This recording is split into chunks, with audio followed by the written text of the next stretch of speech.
What's up guys, we're doing a huge giveaway. We'll be giving away random prizes in random TPS videos. It could be anything, gift cards, PlayStations, $500. I mean hell, you might even get a new car, who knows. All you have to do is tune into TPS to find out. Again, it will be totally random which videos we'll be doing giveaways in and what the prizes will be. So tune in to find out. Then follow the directions we give you in those videos with the giveaway in order to qualify. Hopefully you'll be rolling away in a BMW. Good luck TPSers.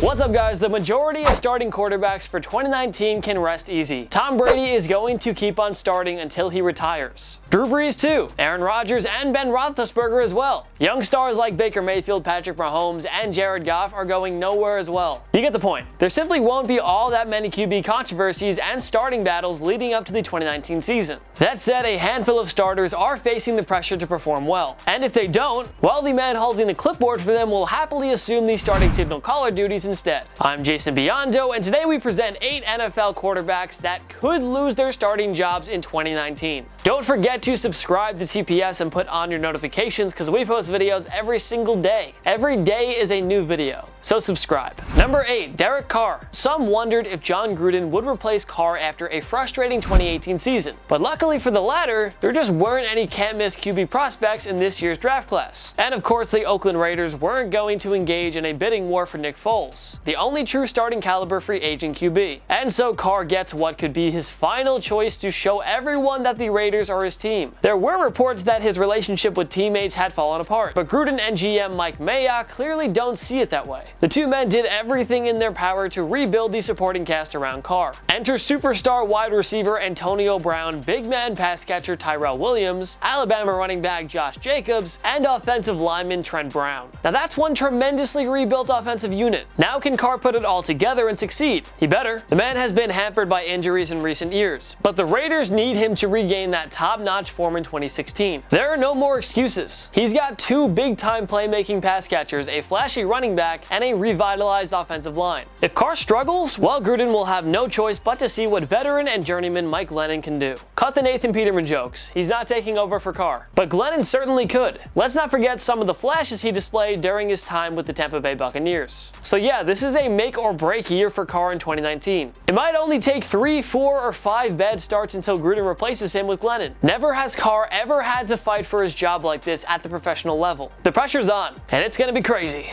Number 7, Cam Newton. Cammy Newts. The idea of the Carolina Panthers benching the 2015 league MVP seems crazy, but there are plenty of factors that must be considered here. For starters, can Cam Newton shrug off an awful second half, where a shoulder injury was clearly holding him back? Almost no throwing ability, and he tossed a whopping 9 interceptions over the final 6 games. That's very un-Cam-like, and it's pretty alarming. There is no guarantee that Newton will be at full strength in 2019, but you know he will try to play through it. That doesn't mean he'll be effective though. The Panthers also drafted West Virginia quarterback Will Grier in the 3rd round, so head coach Ron Rivera won't hesitate to put him in if Newton is injured or ineffective. Believe us, Carolina wouldn't take a quarterback that early if they were super confident in Newton's health and overall ability to perform in 2019. We're not suggesting that the Panthers may replace Newton forever, but there's a decent chance he loses the job temporarily this upcoming season. If his shoulder was perfectly fine, he wouldn't be on this list, but we're just worried that he won't be 100%. And sometimes that little bit of pain is all it takes for a QB to lose his swagger and thus take a seat on the bench. Number 6, Josh Rosen. The Miami Dolphins made the right call to move on from the oft-injured and inconsistent Ryan Tannehill, who was traded to the Tennessee Titans. The Fins signed journeyman Ryan Fitzpatrick, but he was only the projected number 1 starter for about a month. Miami acquired 2018 first-round pick Josh Rosen from the Arizona Cardinals via trade. The Redbirds decided to take Kyler Murray number 1 overall and thus had no use for Rosen. Hopefully Arizona's loss is Miami's gain. It's a rebuilding year for Miami, and Rosen started most of 2018 for a disastrous Arizona team anyway. As such, it's likely that rookie head coach Brian Flores will choose the young signal caller to start in week 1 over Fitzmagic.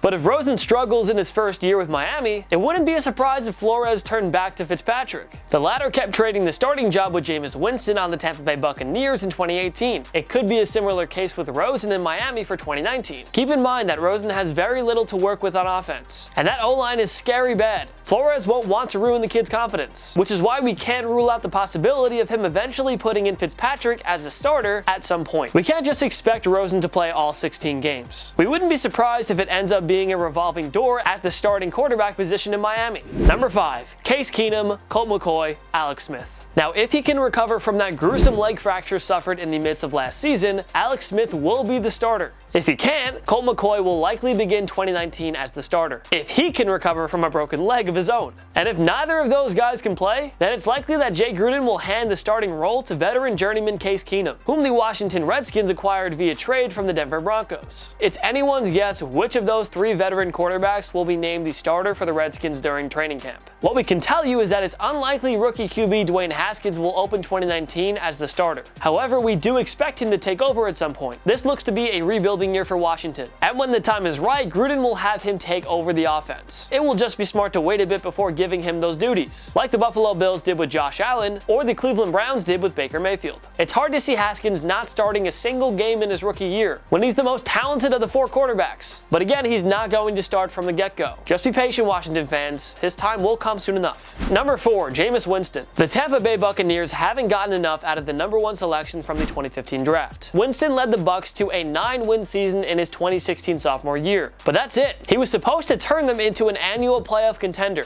at least by now. So far, no cigar. Well, the Bucs decided to bring back Winston for the 2019 season. And we can safely call this his final chance. The Buccaneers are bringing in renowned offensive genius and quarterback guru Bruce Arians as head coach. If he can't fix Winston, who can? The Buccaneers decided not to do anything drastic on the QB depth chart, other than bringing in veteran backup Blaine Gabbert in free agency. But Gabbert did play pretty well with the Tennessee Titans in 2018, replacing an injured Marcus Mariota. And he had some good moments with the San Francisco 49ers as well. So yes, Gabbert can absolutely take over as the starter if Winston struggles and falls out of favor with Coach Arians. Good thing the latter has a world-class receiver in Mike Evans and a breakout candidate at tight end in O.J. Howard. The pieces and the coach are there for Winston to enjoy a renaissance season, but it might just take a couple of bad outings for Winston to get benched in favor of Gabbert, or somebody else the Bucs could pick up mid-season. He had strong job security for his first 3 years, but he couldn't even hold off the aforementioned Ryan Fitzpatrick. No guarantee Winston can hold off Gabbert in 2019. Number 3, Joe Flacco. Super Bowl 47 MVP was sidelined in his final season with the Baltimore Ravens. That was because of a hip injury. Rookie Lamar Jackson filled in nicely and won 6 of 7 starts to take over the starting job, leading the team to its first AFC North Division title in 6 years. The Ravens traded Flacco to the Denver Broncos in the offseason for a mid-round selection, ending an up-and-down 11-year tenure with the man who brought them their 2nd Lombardi trophy. So here's the deal. Flacco has been hampered by back and hip injuries while recovering from an ACL tear suffered in 2015. He's been very inconsistent his whole career. He enters his age 34-35 season in 2019. The good news is that the Broncos have a nice set of weapons in veteran wideout Emmanuel Sanders, 2018 rookie sensation Cortland Sutton, promising tight end prospect Noah Fant, and flashy running back Phillip Lindsay. But the Broncos also drafted Missouri quarterback Drew Lock in the 2nd round, giving Flacco little time to rest comfortably. Flacco isn't only playing for the Broncos starting job in 2019. If he struggles this season, he may never be a regular starter again and will have to accept the backup role for the remainder of his career. The Broncos are semi-rebuilding anyway, so new head coach Vic Fangio won't be afraid to throw Lock into the fire if he has to. There's nothing to lose in doing that. Flacco better stay consistent and put it all together in 2019, or else his tenure in the Mile High City will be short, and not so sweet. Number 2, Andy Dalton. The Cincinnati Bengals showed that they may actually be done condoning 7-win seasons. They finally fired head coach Marvin Lewis after a dismal 2018 season, and to be honest, career as head coach of the Bengals. Now they may be getting ready to cut ties with 3-time Pro Bowler but Mr. Inconsistent Andy Dalton. The Bengals drafted NC State quarterback Ryan Finley in the 4th round, a clear sign that new head coach Zach Taylor won't be afraid to put him in if Dalton struggles. Statistically speaking, Dalton is an average to above average quarterback. The problem is that he just doesn't win like other QBs on mediocre teams, like Aaron Rodgers, Andrew Luck, and Cam Newton among others. Dalton is only signed through the 2020 season, so if he can't perform in 2019, the team will have no problem trading him or cutting him without serious salary cap repercussions. That Finley guy will be ready to take over if Dalton continues to struggle with consistency. It's a rebuilding year in the jungle anyway, so it makes sense to give the kid a chance if Dalton can't bounce back. May as well move towards the future and move on from the past. Or, Dalton just could regain his pre-2017 form and play good football again. Go for it, Dalton. More power to you if you do. Number 1, Eli Manning. They were only 1 or 2 years too late in doing it, but the New York Giants finally picked up Eli Manning's successor. His name? Eli Manning. It's amazing enough that the two-time Super Bowl champion has stayed in the Meadowlands this long. But at any rate, the Giants finally showed their willingness to move on from Eli in 2019 if needed. The Giants surprised many when they took Daniel Jones with the number 6 pick in 2019. Many saw Drew Lock and Dwayne Haskins as better prospects. On top of that, many suggested the Giants should have traded down to take Jones later. Anyway, that's all for another day. From 2004 to 2018, Manning was able to rest quite comfortably for the best part, knowing the starting job wouldn't be taken away from him, except for like that whole Geno Smith, Ben McAdoo thing in 2017, but who cares about that. Manning enters his age 38 to 39 season, and is bound to struggle even more following the Odell Beckham Jr. trade. The offensive line didn't get better either, and pushing 40 usually means a decline in production anyway, and we've already seen that in Manning. You can argue that Jones isn't NFL ready, and that the Giants should have taken another guy with the 6th pick. But the point is this: if Manning continues to decline as most of us expect, Jones will get his chance to start in 2019. No other player in the NFL is fighting for their job more than Eli, and this could be his last chance to show he is a capable starter. Eli, go show the world what you have left. Come on, we want like a crazy final season, or